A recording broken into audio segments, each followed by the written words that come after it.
Salut, c'est BK. Aujourd'hui, moi je fais une petite... Ah merde. Je crois qu'on est dans une propriété privée. Mais pourquoi? Hein? Pourquoi je devrais pas rouler avec ma Transalp dans les chemins? Et c'est là que j'aimerais apprendre à faire un demi-tour en dérapant. Bon.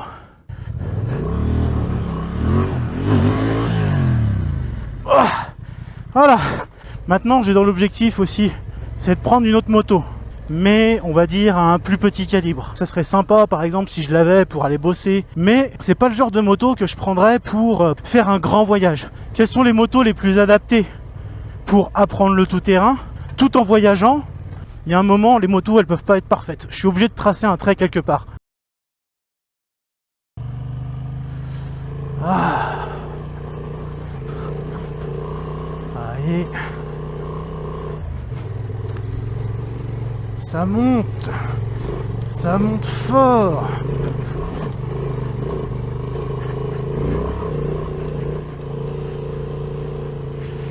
Voilà.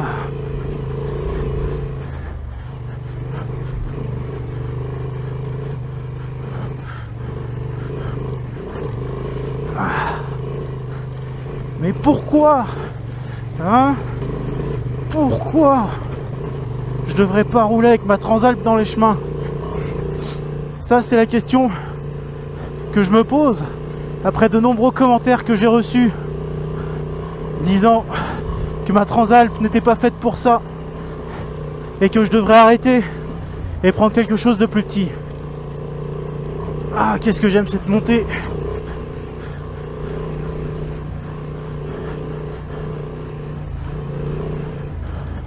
Ah. Voyez, quand bien même elle n'est pas faite pour ça, ça veut pas dire qu'elle ne peut pas le faire.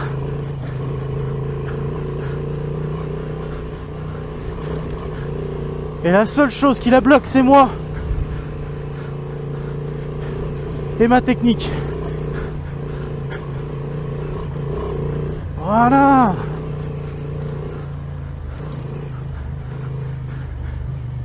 Alors aujourd'hui, on va discuter un peu de ça. J'ai reçu beaucoup de vos commentaires.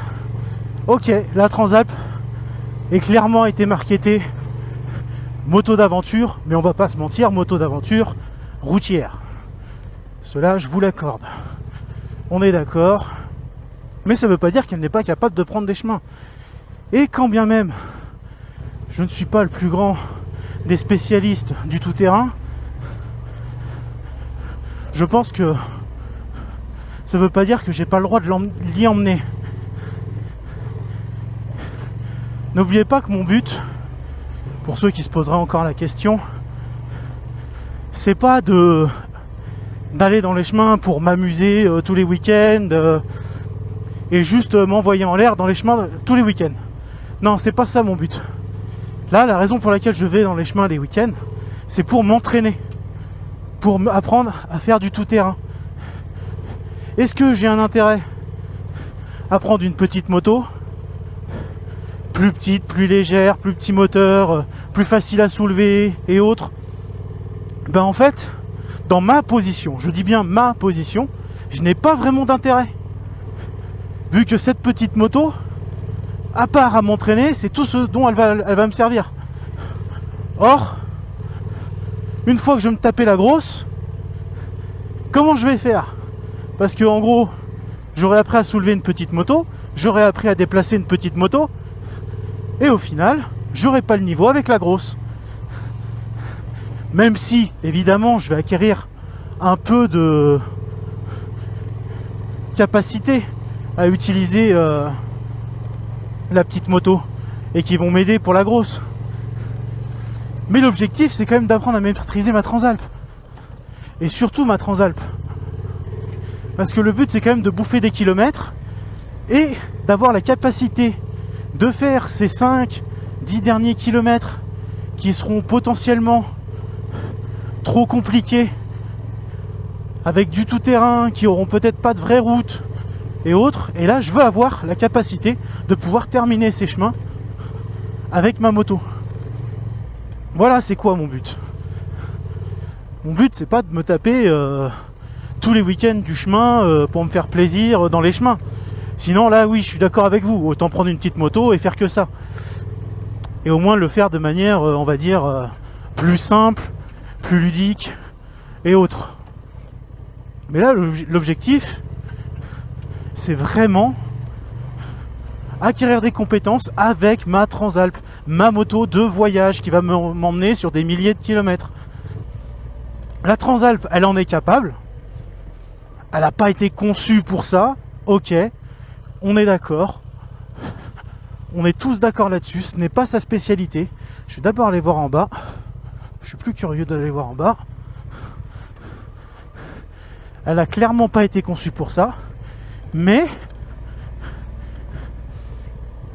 étant une moto d'aventure, elle en est capable. Son moteur, il n'y a rien à dire. Clairement, ce 700, ce 750, il a grave du couple en bas, en première, deuxième. Franchement, j'ai aucun problème de couple. C'est pour la faire caler, faut vraiment être mauvais. Et les seules fois où je cale, c'est parce que je suis mauvais. Mais franchement, je me suis vu des fois à galérer dans des montées un peu compliquées. Et au final, j'arrivais à la garder sans la faire caler. Bien sûr, il y en a de trop pour tout ce qui est puissance, qui est clairement pas nécessaire. Alors, on a des tas de branches devant. Je vais peut-être pouvoir passer.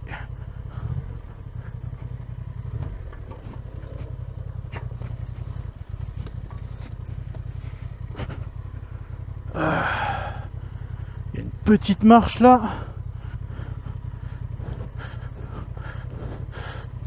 Ah, voilà. Alors, son vrai problème, clairement, où on voit qu'elle a été faite pour la route, c'est les suspensions. Clairement, les suspensions, si on va aller trop vite dans les chemins, on les sent tout de suite, c'est un vrai problème. Là, vous voyez, là, on a des petits sauts, des petites bosses. Si je venais à passer là-dessus, ne serait-ce qu'à 40, je pourrais aller tasser les suspensions. Et pourtant, la moto n'a aucun mal à avancer, quoi. Ah, c'était profond, ça. Et de ce fait, les suspensions n'étant pas super ouf, on se retrouve aussi avec une moto qui se retrouve très basse vu qu'il y a peu de débattement.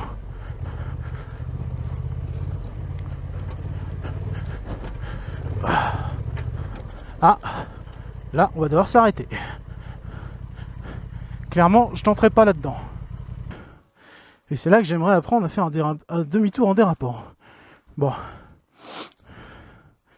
Comment je fais pour pas me foutre en l'air? Le fossé là, à gauche, il est pas encourageant. Hop.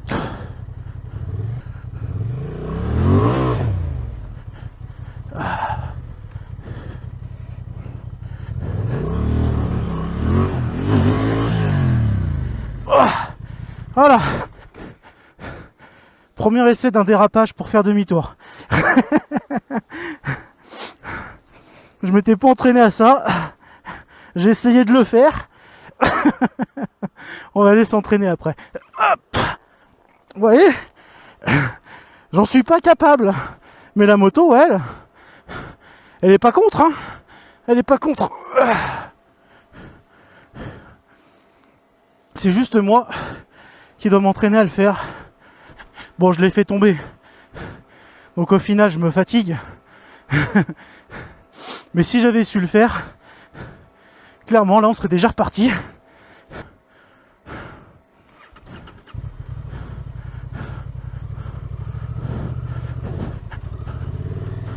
Et donc, la garde-sol étant très basse, pareil, on se retrouve à faire beaucoup de casse, malheureusement.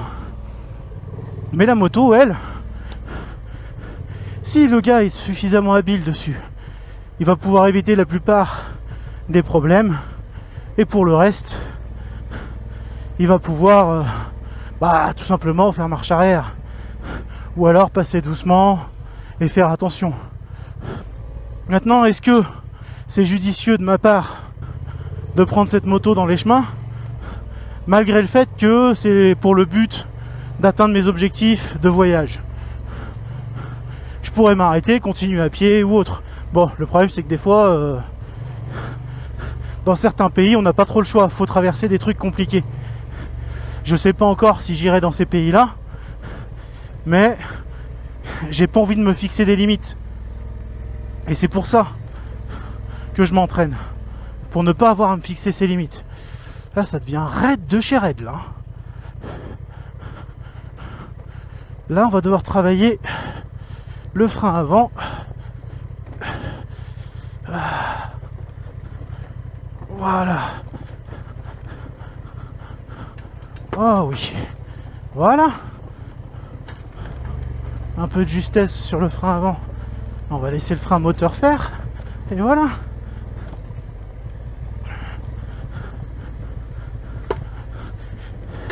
Cette moto est amplement capable. Et donc là, je sais que avec les capacités que je suis en train d'acquérir, je vais pouvoir remplir mes objectifs. Maintenant, j'ai dans l'objectif aussi. Alors, c'est pas seulement pour m'entraîner, mais aussi pour voir si la chaîne peut évoluer. Si je fais ce genre de move, c'est de prendre une autre moto qui sera encore sur la même lignée que celle-ci, mais on va dire à un plus petit calibre. Clairement, en la prenant, je vais continuer de m'entraîner. J'aurai une moto qui sera quand même un peu plus légère, donc je me fatiguerai moins, mais elle ne sera pas pour autant petite, si vous voyez ce que je veux dire, à part pour le moteur. Clairement, c'est le genre de moto, je trouve, ça serait sympa, par exemple, si je l'avais pour aller bosser et autres, mais c'est pas le genre de moto que je prendrais. Allez, je travaille les descentes. C'est pas le genre de moto que je prendrais pour, par exemple, faire un grand voyage. Sur un petit week-end, pourquoi pas. Mais pas pour un grand voyage. Ma Transalp, elle, je suis prêt à la prendre sur un long voyage. Qui fait plusieurs milliers de kilomètres. Après, la petite moto, ça veut pas dire que si vous avez une 300 ou autre, vous pouvez pas faire de grands voyages avec. C'est juste que moi, je me sentirais pas à l'aise sur un grand trajet avec une petite 300 ou une 400 et autres. Vous voyez, là, je sens que j'ai progressé quand même. Je me sens bien plus à l'aise sur ma moto. Et je sens que je peux atteindre certains de mes objectifs. C'est vraiment quand on va avoir des gros rochers, forcément, mais là, je pense que c'est pour tout le monde pareil. Il y a plein de chemins ici. Je pense que je vais m'en servir comme coin peut-être pour les essais moto. Parce qu'il y a pas mal de chemins faciles, d'autres un peu plus techniques, comme vous avez vu. Mais en soi, on peut vite tester les capacités d'une moto par ici. Moi, ce que j'aimerais savoir maintenant, vous concernant, c'est pour vous, quelles sont les motos les plus adaptées pour apprendre le tout-terrain, ou vraiment, dans mon cas, apprendre le tout-terrain tout en voyageant et avec une moto de voyage, vraiment orientée voyage. Parce que c'est là le truc, les gars, c'est que moi, quand on choisit de voyager et de prendre des chemins et autres, il y a un moment, les motos, elles peuvent pas être parfaites. Je suis obligé de tracer un trait quelque part et de me dire, voilà, cette moto-là, c'est pour voyager, celle-ci, c'est pour faire vraiment que du chemin, elle, ça va être que de la route, et derrière, voilà, moi je sais que j'aurai environ du 80-20. Mon objectif, ça serait de trouver des voyages plus ou moins qui pourraient s'orienter sur du 80-20, voire 90-10. Et c'est pour ça que la Transalp, elle est clairement dans ce secteur-là. Maintenant, c'est vrai que je pourrais prendre un truc qui est un peu plus orienté tout-terrain, ça dérangerait pas trop, surtout qu'il en existe, hein. J'en suis sûr que vous en connaissez. Mais aujourd'hui, c'est la Transalp. Et j'ai pas envie de la changer demain. Parce que si je la changeais, en fait, je voudrais prendre quelque chose qui fait plus de 900 cm3. Enfin, qui fait 900 cm3. Malheureusement, les 900, c'est dur à brider pour un A2. Donc, je la changerai qu'une fois que je serai sorti de mon A2. Et à ce moment-là, il y a des motos plus orientées tout-terrain, comme la 890R, qui apparemment serait la reine dans le secteur, en tant que moto de voyage et tout-terrain. Mais malheureusement, je peux pas la conduire cette moto. La Trica Twin, c'est un poil trop gros à ce qui paraît, mais ça peut le faire. Avec les bonnes techniques, les bonnes capacités, beaucoup de gens arrivent à en faire pas mal. Mais c'est encore plus lourd, hein. Là, BMW a sorti la F900 GS, toute dernière, avec un joli pack enduro, des jolies suspensions et tout. Ça pourrait être sympa comme option pour évoluer. Il y a la Desert X, mais ces motos-là, je n'y ai pas accès. Et pour certaines, ça peut être un peu compliqué aussi de voyager avec, dans le sens où, niveau fiabilité, on peut avoir pas mal de problèmes. Après, pour ce qui est de ma moto actuelle, les autres options, ça va être la Ténéré, évidemment. Mais la Ténéré, je la trouve un peu juste pour le voyage loin, même si en réalité, elle y arrive très bien, hein. Comme je l'ai dit, hein, même une 400, ça y arrive très bien. Donc c'est juste que ça y arrivera un peu moins bien qu'une Transalp. Mais par contre, dans les chemins, ça ira beaucoup mieux dans les chemins. Chez les Chinois, on va avoir les... comment ils appellent ça? CF Moto, la 800 MTX, qui est plus ou moins une 790 KTM, mais en version R, parce que la 790 de KTM n'a pas de R. La 790 de KTM, ça aurait été un meilleur choix déjà que cette Transalp. Même la CF Moto 800 MTX, ça aurait été un meilleur choix que ma Transalp pour faire ce que je veux faire. On est d'accord. Mais pour moi, c'est trop tôt pour en changer. En tout cas, voilà. Laissez vos commentaires. Selon vous, pour du 80 route, 20% chemin, qu'est-ce qui est le mieux adapté? Dites-le moi dans les commentaires. N'hésitez pas à poser un like. N'hésitez pas à vous abonner. Et on se revoit avec plus de vidéos, de roulage, d'entraînement. Et on parle de moto. Je vous dis bonne journée, bonne soirée. Enfin, c'est vous qui voyez. C'était BK. Ciao.